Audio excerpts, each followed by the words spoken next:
fighters. Okay, fighters. This is an amateur fight. Bigyan ako ng malinis na laban. Makinis na lang ang sasabihin. Okay, maliwanag. Touch lob, back to corner.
Relax na yung balikat. Matigas yung katawan. Hindi sa lahat ng pagkakataon kailangan mo sumugod. Minsan lamang kung magaling kang umiwas. Hey, taas kamay, taas kamay. Forward, forward. Okay, fight.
Anong ginagawa mo?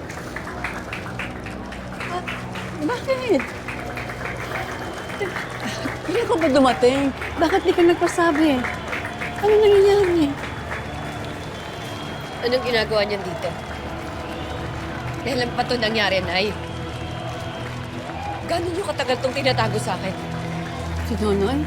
Anak, pwede mamaya na lang. Huwag dito, huwag ngayon. Tingnan mo, kakapanalo lang ni Makmak. Mamaya na lang? Nay, grabe naman kayo. Pagkatapos niyo akong traidorin, gusto niyo paghintayin pa ako bago kayo magpapaliwanag sa akin.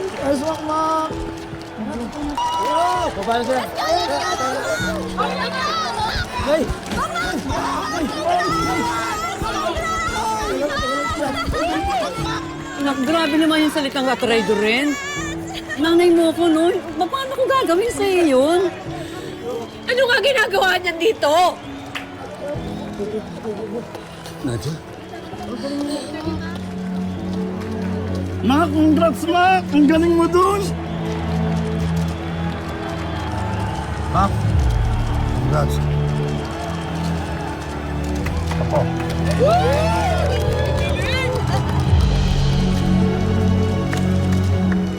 Si Aling Nadia? Ang dami kuha ah. Isa?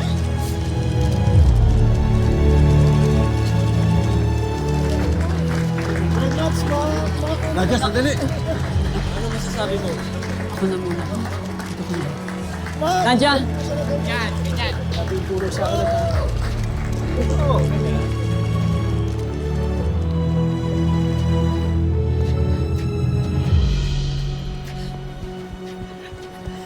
Anak, ano ba? Sandali naman. Ano din ba nagawa sa akin to, Nay? Anak, mali yung iniisip mo. Hindi ka namin tinraidor. Hindi ko lang alam kung paano sasabihin sa'yo. Yun lang yun. Nay, pareho lang din yun. Bakit ba kasi kailangan niyo itago sa akin to? Alam ko, ganyan na magiging reaksyon mo. Magagalit ka. At saka isa pa, anak, wala ka namang magagawa. Nandun ka sa Australia eh. Nay, ano bang klaseng rason yan? Anak, makinig ka ha. Alam ko para sa'yo mali. Naiintindihan ko yon. Pero nakita mo na yung anak mo, di ba? Wala naman nangyaring masama sa kanya. Kasama lang naman niya yung tatay niya eh. Ano? Tatay? Sino tatay? Yung nagpabaya sa kanya? Yung pinaghihintay siya sa wala? Yung pinaako sa akin lahat ng responsibilidad? Tapos ngayon siya pa yung kakampihan niyo? Ay, hindi! Hindi ko siya kinakampihan. Ang kinakampihan ko dito, yung makakabuti sa anak mo. Maski naman ako noon, ganito ako kay Nonoy. Pero anak, matagal na yon. Ang tao nagbabago. Hindi. Hindi pa rin siya nagbabago. Nagbago. Nakita ko eh. Maaaring di na mabubura lahat ng pagkakamali niya noon. Pero anak, hindi natin pwedeng baliwalain lahat ng ginagawa niya ngayon.